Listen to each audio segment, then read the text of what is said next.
अस्सलाम वालेकुम दोस्तों, अल हबीबी वल्ला वल्ला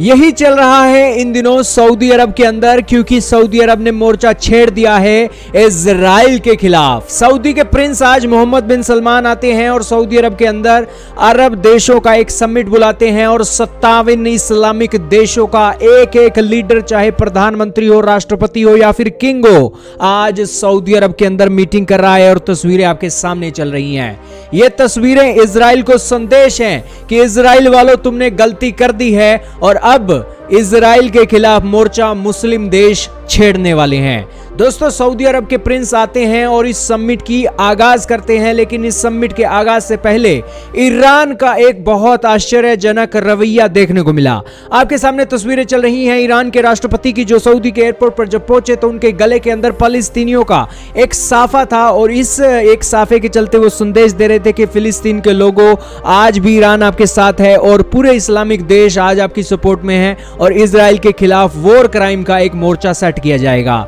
यही कारण है कि सऊदी के प्रिंस जैसे ही समिट शुरू करते हैं तो अस्सलाम वालेकुम, रहमते बरकात बोलते हैं और फिर उन्होंने समिट को शुरू करके आगे बातें बोलना शुरू किया और उन्होंने कहा कि इजराइल को अब रिस्पॉन्सिबिलिटी लेनी होगी जितने भी गाजा के अंदर लोग मरे हैं। दरअसल 10,000 लोग गाजा के अंदर मर गए हैं और उन 10,000 के अंदर 4,000 बच्चे भी मरे थे और अब इजराइल के खिलाफ मोर्चा सेट करके 57 इस्लामिक देश उन्हें United nation of security council के अंदर ये कहने वाले हैं कि मुसलमानों के ऊपर जो अत्याचार हुआ उस अत्याचार को लेकर आपके डबल स्टैंडर्ड अब नहीं चलेंगे। आज इजराइल सबके सामने वॉर क्राइम कर रहा है और इजराइल को वॉर क्राइम का दोषी बताना होगा। अगर ये नहीं बताते हैं तो हम इसे सहन नहीं करेंगे। दोस्तों, एक दो मुस्लिम देश ये बात बोलते हो तो समझा जा सकता है 57 इस्लामिक देशों ने एक ही सुर के अंदर यही बात बोली। कतर ने यहां पर बोला कि ये जितने भी रिफ्यूजी नहीं, जितने भी एक आप कहिए कि जिनको एक अगवा करके गाजा के अंदर रखा गया है उनको रिहा किया जाए,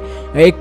जो इजरायली नागरिक हैं। इसके साथ ही एक ईरान ने कहा कि इजराइल के ऊपर सैंक्शन लगने चाहिए, कोई भी मुस्लिम देश इजराइल के साथ ट्रेड ना करें। और फिर एक सारे के सारे 57 इस्लामिक देशों ने यही कहा कि गाजा की वॉर को अब खत्म हो जाना चाहिए। देखना होगा दोस्तों इस समिट का इजराइल के ऊपर क्या असर पड़ता है, क्योंकि इजराइल ने भी कच्ची गोलियां नहीं खेली हैं और इजराइल भी ये एक्शन करने के लिए इसलिए मजबूर हुआ था क्योंकि ईरान के समर्थित हमास के आतंकवादियों ने इजराइल के अंदर वॉर क्राइम किया था और उसी के जवाब में 200 नागरिकों को, ये इजराइल के नागरिकों को हमास के आतंकवादी गाजा के अंदर ले गए थे और उनको छुड़ाने के लिए इजराइल ने यह सब कुछ किया है। मुस्लिम लोगों को यह नहीं भूलना चाहिए। तो यही एक डेवलपमेंट थी जो आपको बताना जरूरी था कि आज सऊदी के अंदर अरब देशों का जो समिट हुआ उसके अंदर ये क्या निकला। खैर दोस्तों, आपका क्या कहना है कमेंट सेक्शन में बताइएगा और ऐसी ही नॉलेजफुल वीडियोस के लिए हमारे चैनल इंडी प्लस न्यूज़ को सब्सक्राइब कीजिए, फॉलो कीजिए ताकि ऐसी डेवलपमेंट आपको सबसे पहले मिल सकें।